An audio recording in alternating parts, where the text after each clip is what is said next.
So it's going, Jenny. So a really interesting and inspirational presentation this morning on the use of video in fieldwork. What do you think the key points were, the key messages you'd like to get across? I think the key message for me with technology either in the field, immersed in the field, or when we bring the outside into the classroom, so we're showcasing fieldwork in the classroom, is there's always going to be benefits to it, but there's also going to be barriers as well, and we shouldn't be put off from the benefits, which to me, what's come out immensely is engaging the students, and that engages their deeper learning and reflection. We shouldn't be put off by the barriers, which can be the time invested in the first instance, because we can use a lot of the, for me, video podcast material again and again. So I think the benefits outweigh barriers or disadvantages, but there's an initial outlay that we have to think about in terms of the time that goes in and possibly some financial investment. But I'm sure we see a greater response from the students in terms of their depth of learning, particularly their reflection. But as I also said in the talk, that can often come outside of the technology itself. So what we have to do is think about a student that may have produced something independently and autonomously, which is an important part of learning, mixing that with dialogue with staff and with students in a social constructivist framework. Thank you very much. And in terms of, if I was a member of staff thinking about using video for the first time, I mean, what would you say? I mean, what should I look out for, or what should I do to make the experience easier for myself?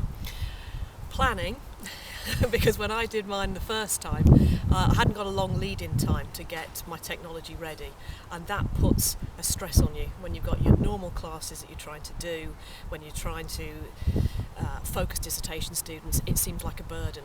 If you can get ready and plan ahead, so you can almost pilot your ideas first and then move through the technology at a slow pace. The key thing within that as well is find out who can help you. There were people within the faculty that could point me in the right direction.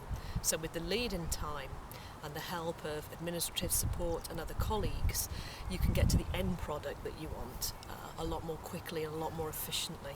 That's great. I mean, I guess you've already talked about this, but what about kind of specific barriers that we should be aware of and that we should be ready to jump over?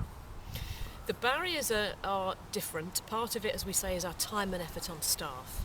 My bigger concern is the impact on the students, of course, because we're using it in teaching. And to me, again, it's ensuring that when we use technology, we're not using it for technology's sake, that we're thinking about matching the learning outcomes with the technology. So we're led by learning outcomes, not the technology.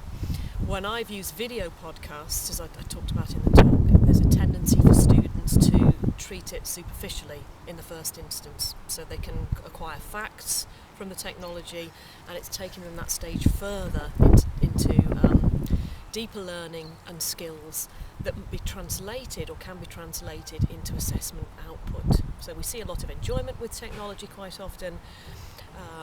We see some critical reflection, but it's getting every student to move to that deeper level.